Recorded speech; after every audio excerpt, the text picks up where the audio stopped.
तो फ्रेंड्स, स्वागत है आपका मेरे टेक चैनल पे।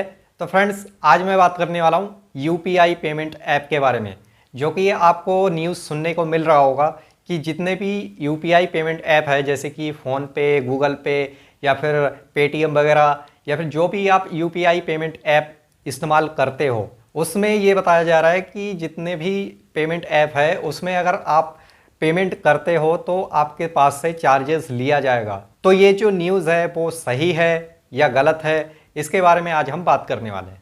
तो देखिए, भारत सरकार ने ये फैसला किया है, पूरे इंडिया को कैशलेस बनाने का उन्होंने फैसला किया है।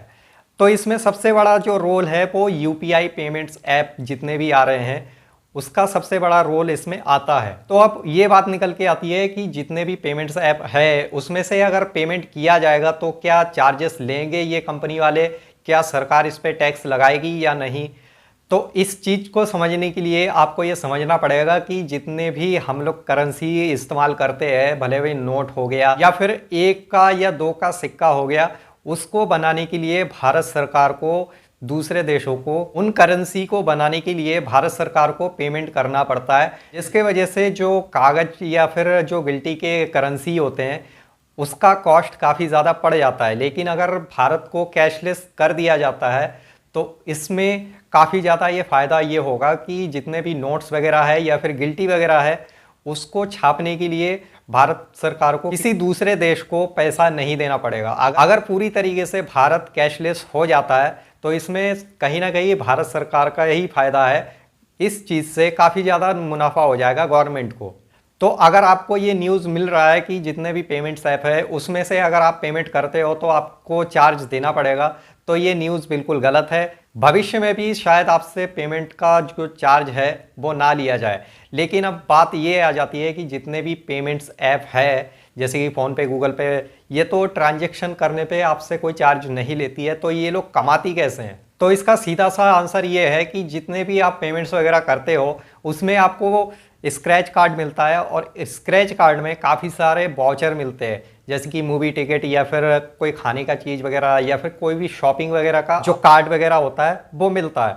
तो उसमें से अगर आप शॉपिंग करते हो तो जितने ये कंपनी वाले हैं ये उनको कमीशन देते हैं। तो जितने भी पेमेंट्स ऐप है ये इसी तरीके से ये अपना काम चलाती है और जो भी मुनाफा होता है वो कमा लेती है। लेकिन अगर आपको ये लग रहा है कि भविष्य में ये पेमेंट ऐप वगैरह ये आपसे चार्जेस लेंगी, तो इसका सीधा सा आंसर ये है कि नहीं लेंगी। और हो सकता है कि कोई कोई पेमेंट ऐप लेने लग जाए तो आप दूसरे पेमेंट ऐप पे स्विच कर सकते हो। लेकिन इसका सिंपल सा आंसर ये है कि कोई भी आपसे चार्ज नहीं लिया जाएगा। और इसका मैंने बता दिया है कि जो भी करेंसी वगैरह छपते हैं उसमें भी भारत सरकार को काफ़ी ज़्यादा पैसा देना पड़ता है दूसरे देशों को। तो इसी वजह से भारत सरकार ये नहीं चाहेगी कि वो दोबारा से नोट छापे और भारत को कैशलेस के जगह कैश वाला देश बनाया जाए। इसीलिए भारत सरकार का यही फैसला है कि जितने भी लोग हैं उन तक जल्द से जल्द यूपीआई पेमेंट्स ऐप वगैरह पहुँचे और भारत को जल्द से जल्द कैशलेस बनाया जाए। तो उम्मीद करता हूँ कि आप लोगों को ये सारा कॉन्सेप्ट समझ में आ गया होगा। अगर समझ में आया और ये वीडियो अच्छा लगा तो इसे लाइक ज़रूर करना, अपने दोस्तों के साथ शेयर भी ज़रूर करें, जिससे कि उन्हें भी इन सब चीज़ों के बारे में पता चले। एंड अगर आप मेरे चैनल पे नए हैं तो मेरे चैनल को सब्सक्राइब ज़रूर कीजिएगा, और सब्सक्राइब करने के बाद बेल आइकन को भी प्रेस करना ना भूलें, जिससे कि होगा ये कि जब भी मैं कोई नया वीडियो अपलोड करूँगा तो आपके पास नोटिफिकेशन पहुँच जाएगा। एंड मैं मिलता हूँ आपको किसी नई वीडियो में किसी नई टॉपिक के साथ। तब तक के लिए thanks for watching and good bye.